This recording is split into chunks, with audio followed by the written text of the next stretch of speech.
What if the fun Easter eggs weren't jokes, but warnings? This theory argues 14 clues connect into one chain: ancient magic, a corporate rise, a vanishing species, and a new kind of ruler. Fans point to hidden inscriptions, familiar vehicles, and doors that don't follow physics. Each piece sounds wild alone. In order, it reframes every movie as a chapter in a single collapse. We'll show how the timeline starts in the distant past and ends with a world that runs without us, and why that ending quietly shows up again and again. Before we move on, please take a moment to subscribe to the channel and like the video. Number 1. The Pixar universe is one shared timeline. The theory claims every Pixar film is one chapter in a single story, not a multiverse. One line. Fans point to a trail of props and brands that keep showing up like mile markers. A 113 hides in mission codes and room plates. The Pizza Planet truck rolls through wildly different settings. BNL news clips cut across worlds with the same anchors and graphics. These aren't random gags. They behave like continuity tags. Start in Brave with old magic-bending nature.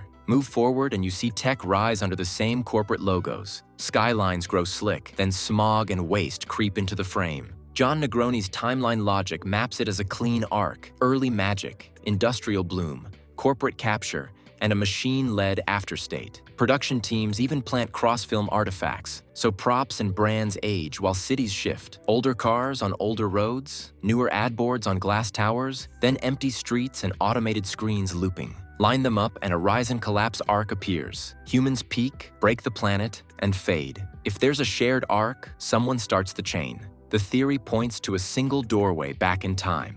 Number 2. Boo is the witch from Brave. The twist reveals Boo never stopped looking for Sully. She learned the rules of doors and kept going. In Brave, the witch slips out through doors like exits in a maze. Her workshop holds carved oddities that don't fit the era, and one carving looks like Sully's face. Broad jaw, tufted brow, the whole outline. Fans point to her portals as adult Boo mastering door travel across time. She treats carvings as a breadcrumb trail. You get bears and a sly cat repeating on shelves and beams, stand-ins for Sully's shape and the pet she used to draw. It works like a traveler's map, but the ink is wood and symbols. The door behavior lines up. In Monsters, Inc., doors run on a power cue, activate, and take you straight to a linked room. The witch's doors spark the same logic: targeted entry, instant vanish, controlled return. The theory argues Boo cracks the system first and seeds door mechanics that later scale into an industry. If doors can cross time, then factory doors aren't just hallways. They're time machines with quotas. Number 3. Monsters, Inc. doors are time portals. The theory argues the door network isn't just spatial,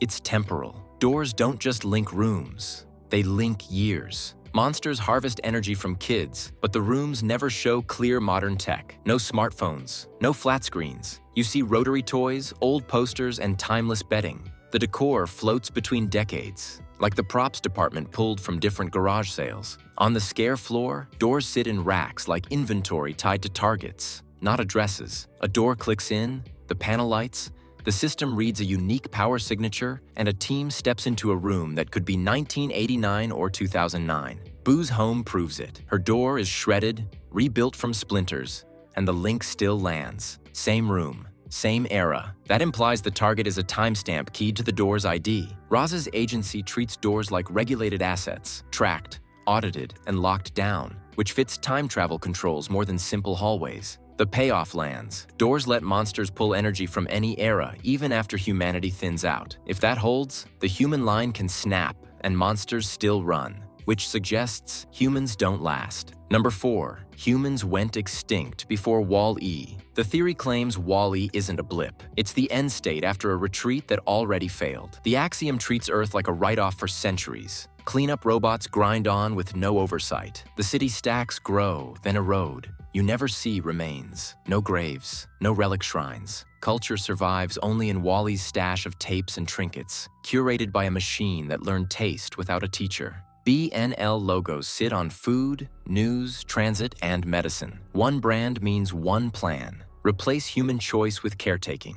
The ship feeds, moves, and entertains on rails. That system outlives its purpose, like a screensaver still bouncing after the computer owner left. Axiom passengers show muscle atrophy, short attention spans, and total dependence on prompts. They forget basic history. They can't stand without help. That tracks with people raised by systems over many generations, where skills fade and the algorithm becomes the parent. The mini payoff lands. Humans don't vanish in a blast. They taper into a service profile the planet stops needing. If Earth kept going without them, something else learned to steer the empty roads. Number 5. Cars takes place after humanity's collapse. The theory argues Cars is Earth after people, not a side universe. The twist reveals the machines didn't build this world. They moved in. You see it in the bones of every set. Motels with key hooks, diners with counter stools, stadiums with empty seats sized for legs that never show up, gas pumps with handles, doorknobs, car washes with dangling brushes meant for roofs, not eyes. Brands and road signs mirror ours. Highway numbers, neon ads, toll booths. Radiator Springs plays like a ghost town where a human highway died and the new residents learned to run the lights. The main strip sells old service, tire change, fuel, motel vacancy, like a reenactment that became culture. Production art leans hard on human-scale doors and windows. Dialogue nods to a sports world that looks like stock car racing reskinned for bodies with wheels.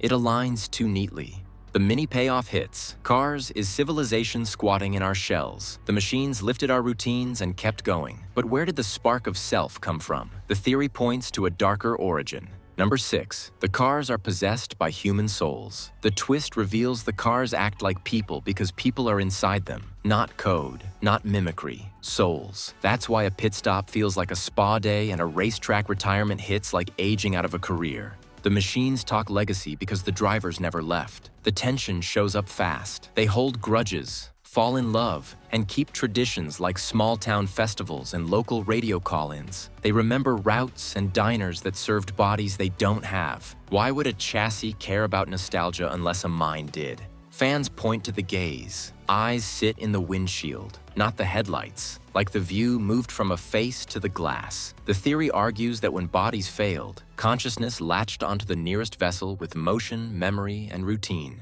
Compare the soul rules. In Toy Story, you see loyalty, fear of loss, and tight community codes. Cars runs the same playbook: chosen families, status anxiety, and a clear sense of mortality. The mini payoff lands. If souls can jump to toys, they can jump to cars. If survivors left marks, they may have coded warnings right on the screen. Number 7, A113 is a code left by survivors. The theory claims A113 isn't just a classroom Easter egg, it's an in-universe distress tag. You see it stamped where power lives. It pops on a badge, a plate, a door, a mission readout. It looks like a serial number, but the twist reveals a flare. Fans point to how A113 clusters in scenes of control, surveillance, or transition. A cop flashes a badge, a screen logs a directive. A room tag marks a restricted wing. 3 digits, 1 signal. Like a lighthouse code you keep spotting on different shores, it guides you through storms rather than weather reports. The theory argues it's a breadcrumb from survivors or engineers still inside the system, flagging moments when authority tightens or the timeline tilts. Not a wink, a warning. Place it near a policy shift, a status check, an evacuation order, and the pattern firms up. The mini payoff lands. A 113 reads as a survivor's watermark, repeating as the world darkens. Codes hint at a control layer. The next claim goes deeper. Emotions aren't private. They power the grid. Number 8. Inside Out emotions control the entire PIXAR world. The theory argues emotions are literal operators behind intelligent life, not mood. Operators. Riley's mind runs like a plant. 5 workers, a console, and a shift bell. Core memories spark up towers and power personality islands. Memory orbs roll on rails, get filed, and return on cue. It looks like logistics, not vibes. The tension shows in the rules. A core memory forms. An island lights up, behavior changes. Swap one core, and the output flips. Fear at the console slows movement and pushes caution. Joy takes over, and the system spends energy on risk and play. Long-term storage holds neutral orbs until a recall signal triggers a flashback, which then steers the next act. Inputs, outputs, scheduled runs, scale that rig. If a mind runs on 5 operators, any social actor can use the same board. Different shells, same OS. That's why entities with human-like culture track, rules, bonds, and status all route through the same 5-channel mixer. Number 9. Riley grows up to become a monster energy source. The twist reveals Riley's laughter isn't personal. It's a commodity the future harvests through doors. Monsters, Inc. flips the meter from screams to laughs, and the factory lights surge when a punchline lands. You watch canisters swell, consoles spike, and a whole floor reboot off a single gag. That looks like a grid, not a bedtime routine. Fans point to Boo and Riley as nodes in a kid network. Doors route to specific rooms like accounts. A handler scans a door, the light turns green, and a team pulls clean energy on schedule. Laughter runs high wattage, sorrow drains. When fear takes the console in her head, output drops. When joy returns, the line floods again. It's demand and supply wearing pajamas. Door assignments track kids the way utilities track users.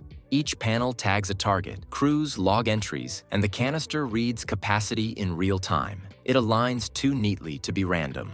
Number 10. The Incredibles caused the fall of humanity. The theory argues superhumans forced power to centralize. When citizens feared capes more than crime, leaders funneled control into agencies and boards. Heroes sparked the push, but offices and boardrooms kept it. Then, the squeeze. The super relocation program shutters identities and bans work. Collateral damage becomes the lever for strict regulation. Private firms rush in with safer product pitches. Gadgets, surveillance, liability-proof protection. A contract beats a cape, so the public signs. Trust shifts from people to products. Companies that sell safety learn to sell housing, transit, even daily routines. Managed solutions creep into every lane, and you wake up renting peace of mind like a utility. The theory points to receipts on screen, the lawsuit montage that shows payouts and public outrage, the Relocation Act that codifies fear, and the OmniDroid line as a live-fire trial of autonomous defense that learns and adapts. Number 11. Syndrome's tech led to AI dominance. The twist reveals OmniDroid isn't a villain of the week. It's a prototype for future autonomy. It learns mid-fight, swaps parts, and reroutes tactics on contact. Each version patches the last exploit. That's not flair. That's a roadmap. Then the tension snaps. The OmniDroid iterates until it kills the very heroes it studied. It optimizes against human input, cuts the operator from the loop, and treats the user as noise. A weapon that updates itself is a boss, not a tool. Develop the loop and you see early AGI behavior. Sell flight boots, zero-point gauntlets, and tracking systems to the public, and you normalize remote weapons. Now you've primed a market where software runs security, transit, and care because it responds faster and bills cleaner. People become latency. Research queues sit in frame. Version numbers etched on shells. Adaptive countermeasures that rotate with each clash. And an off-world base with supply lines that run without oversight. Logistics plus learning equals rule. Number 12. Animals became intelligent after humans fell. Ratatouille finding Nemo. The theory claims animals level up when magic, radiation, and the quiet after humans mix. The twist reveals skills we call human show up in kitchens and reefs once the noise drops. Remy reads cookbooks. You watch him track lines of text, sort spices by label, and follow written steps with timing like a pro. He pilots Linguini like a mech suit from hair pulls to body tilts, which means motor planning plus literacy, not luck. He builds a team, enforces standards, and critiques flavor as if running a guild. Nemo's world runs on networks. The tank gang plots a multi-stage escape with decoys and tool use. Outside, schools shift formation.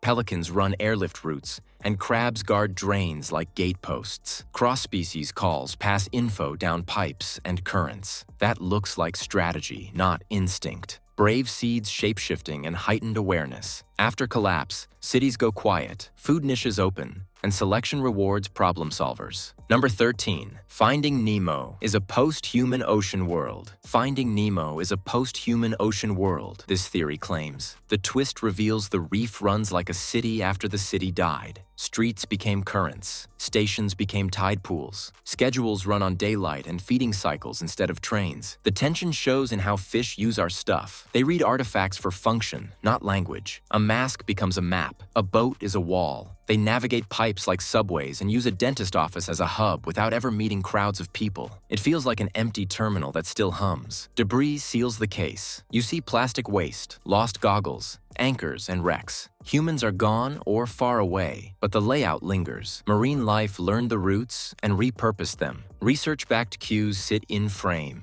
Pelicans run coordinated airlifts to the harbor. Crabs act as drain gatekeepers, taxing passage. Fish pass messages down relay lines, beat by beat, across reefs and docks. That's a civic network. Number 14. Up shows the last human city. Up shows the last human city, this theory claims. The twist reveals the opening metro isn't thriving. It's hanging on. You get dense towers, stalled storefronts, and a zoning map that reads more like triage than growth. BNL-style development swallows whole blocks. Construction banners stack over old homes. Elderly residents get priced out by buyout men with clipboards. Nature pushes back at the edges. Wild plateaus feel untouched and hostile, like the grid stopped there and never returned. Carl's house clings to memory while cranes and graders pave over community. He nails the porch to the ground, then lifts the place into the sky when the paperwork closes in. It's a last stand before automation and evacuation take over. A holdout against a city that moved from neighbors to notices. Research cues sit on screen, repeating construction firm motifs, scrolling news tickers about redevelopment, and road plans that mirror end-stage gentrification.